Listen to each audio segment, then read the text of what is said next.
दोस्तों, मृत्यु के बाद मनुष्य की आत्मा शरीर के किस अंग से बाहर निकलती है?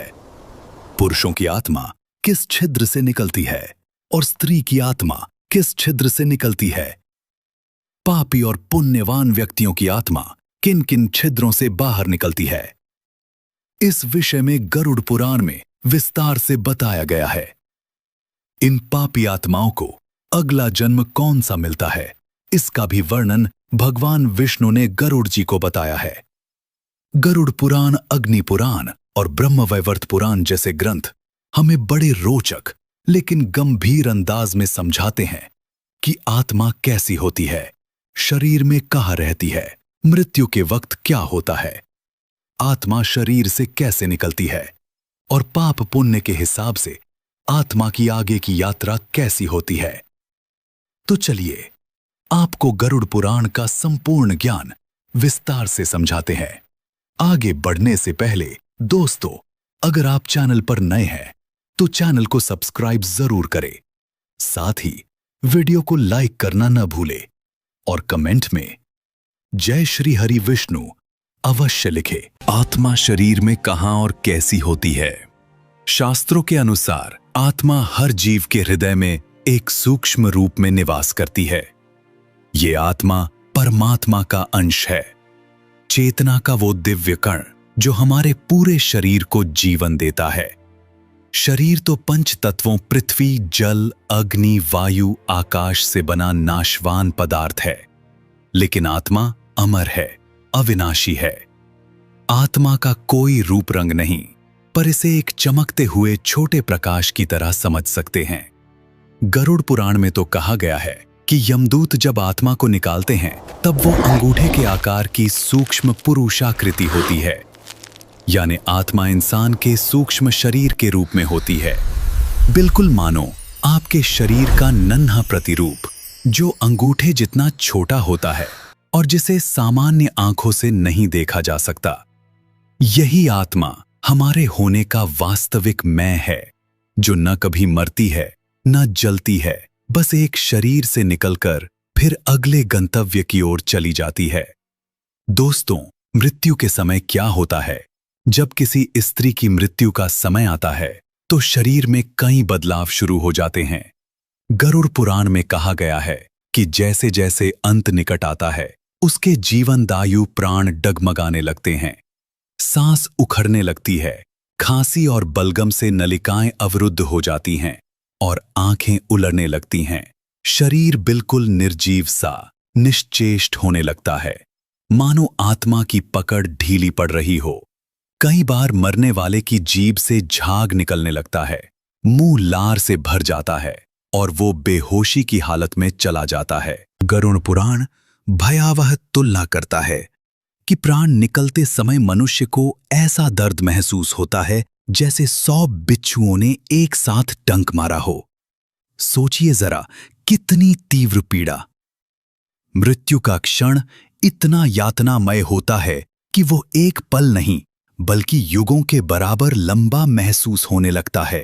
कई पापी आत्माएं तो असह्य डर और दर्द से अपने मल मूत्र तक छोड़ देती हैं। शास्त्र कहते हैं ये सब पिछले कर्मों के कारण है। जिसने जीवन भर अधर्म और पाप किए हों उसके लिए मौत का स्वाद बहुत कड़वा और भयावह होता है, लेकिन जिसने धर्मपूर्वक जीवन जिया हो उसकी मृत्यु अपेक्षाकृत शांतिपूर्ण ढंग से हो सकती है। पापी के प्राण हरने कौन आता है? गरुड़ पुराण वर्णन करता है कि अंतिम क्षणों में सिर्फ मरने वाली को एक दिव्य दृश्य दिखता है। आसपास रोते परिवारजन दिखाई दे सकते हैं, पर साथ ही यमराज के दूतों का आगमन भी होने लगता है। ये यमदूत बड़े भयंकर रूप वाले होते हैं, काले डरावने चेहरे, सिर पर खड़े रोंगटे, लाल जलती आंखें, हाथों में फंदा और मूठ वाले डंडे। उनके दांत भालों जैसे नोकीले हैं, लंबे नख हैं और रूप इतना भयानक कि उन्हें देखकर ही मरते हुए का हृदय दहल जाता है। गरुड़ पुराण बताता है कि इन यमदूतों को देखकर प्राणी भय के मारे चिल्लाने लगता है, उसका हृदय तेजी से कांपने लगता है और रोम रोम सिहर उठता है। यमदूत पापी आत्मा के पास आकर कोई नम्रता नहीं दिखाते। वे क्रोध में गरजते हुए कहते हैं, अरे पापी, चल, आज तेरा समय पूरा हुआ। तुझे हम यमराज के पास लेकर जा रहे हैं। मरने वाला अपने रोते परिवार को देखकर विलाप करता है, पर यमदूत उसको जरा भी मोहलत नहीं देते। वे लोहे के फंदे से उसका गला कसकर बांध देते हैं और जबरन आत्मा को शरीर से घसीटने लगते हैं। आत्मा का बाहर निकलना बेहद दर्दनाक होता है। गरुड़ पुराण कहता है कि पापी की आत्मा को कान, नाक, आंखें आदि जिस भी छेद से घसीटना पड़े, ये दूत बलपूर्वक खींचते हैं और उस दौरान आत्मा चिल्लाती हुई शरीर से अलग की जाती है।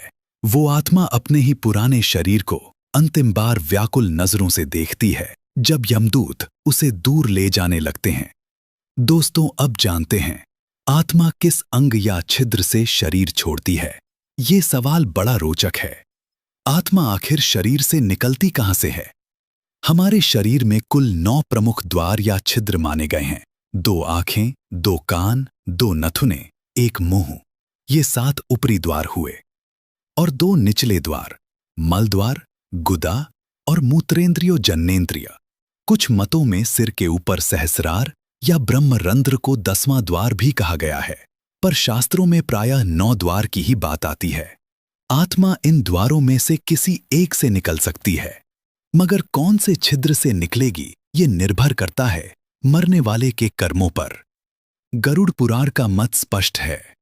यदि आत्मा पुण्यात्मा है, अच्छे कर्मों वाली है, तो वो शरीर के ऊपरी ऊर्ध्व द्वारों से प्रस्थान करेगी, और यदि पापी है तो निचले छिद्रों से। पुण्यवान लोगों की आत्मा प्रायः सिर के ऊपर स्थित द्वार, ब्रह्मरंध्र या मुंह, आंख, नाक जैसे ऊर्ध्व छिद्रों से निकलती है। इसे शुभ संकेत माना जाता है। इसका अर्थ है आत्मा की गति ऊपर ऊर्ध्व लोकों की ओर होगी। दिव्य मार्ग देवयान से जाएगी। विशेषकर जो आध्यात्मिक साधना में पारंगत हैं, योगी हैं या परमात्म भक्त हैं, उनके सहस्रार से आत्मा निकलकर परम लोक की ओर जाती है। माना जाता है कि यह मुक्ति का मार्ग है। इसके विपरीत पापी आत्माएं प्राण छोड़ती हैं तो निम्न द्वार से उनका जीवन निकलता है। गरुड़ पुराण कहता है कि पापी के प्राण मल मूत्र के रास्ते नीचे निकल जाते हैं। आत्मा अगर गुदा द्वार या जननेंद्रिय जैसे निचले छिद्र से निकले तो इसे अत्यंत अशुभ माना जाता है। ये दर्शाता है कि आत्मा अधोगति, नीचे लोकों की ओर जा रही है। ऐसे प्राणी की आत्मा मरकर सीधे यमलोक, प्रेतलोक या नरकों की ओर जाएगी। साफ शब्दों में ऊपरी द्वार से आत्मा का निकलना पुण्य का फल है और निचले द्वार से निकलना पाप का फल। यही कारण है कि हमारे शास्त्र मृत्यु के समय भगवान के नाम स्मरण, गंगा जल, तुलसी दल आदि देने को कहते हैं, ताकि अंत समय शुभ हो और आत्मा ऊर्ध्व मार्ग से शांतिपूर्वक निकले। अब खास तौर पर अगर स्त्री की बात करें, स्त्री की आत्मा भी यही नियम मानकर शरीर से निकलती है। पुण्यवती स्त्री जिसकी जिंदगी धर्मपूर्ण रही हो, सेवा, सत्य, संयम से भरी, उसकी आत्मा ऊपरी छिद्र, मस्तक, नेत्र, नासिका या मुख में से किसी से प्रस्थान करेगी। कुछ ग्रंथों में कहा गया है कि ऐसी आत्मा के निकलते वक्त चेहरे पर एक शांत चमक दिखाई देती है।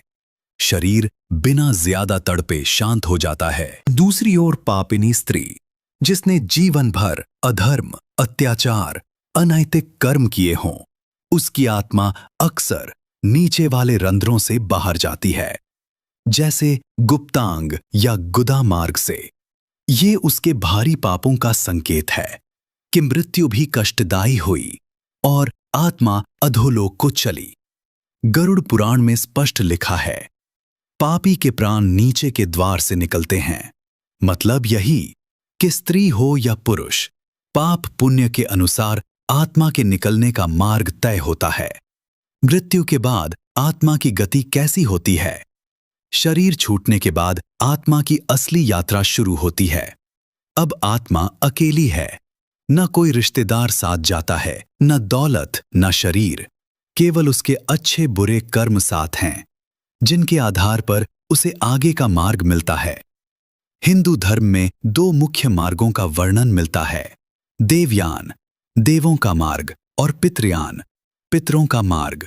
इसका मतलब सरल भाषा में, जो आत्माएं आध्यात्मिक रूप से उन्नत हैं, जिनका जीवन पवित्र रहा, वे देवलोक या ईश्वर के धाम की ओर जाने वाले मार्ग पर चलती हैं, और बाकी आम आत्माएं पितृलोक या यमलोक जाने वाले मार्ग से गुजरती हैं, जहां उनके कर्मों का फल नरक या स्वर्ग निर्धारित होता है।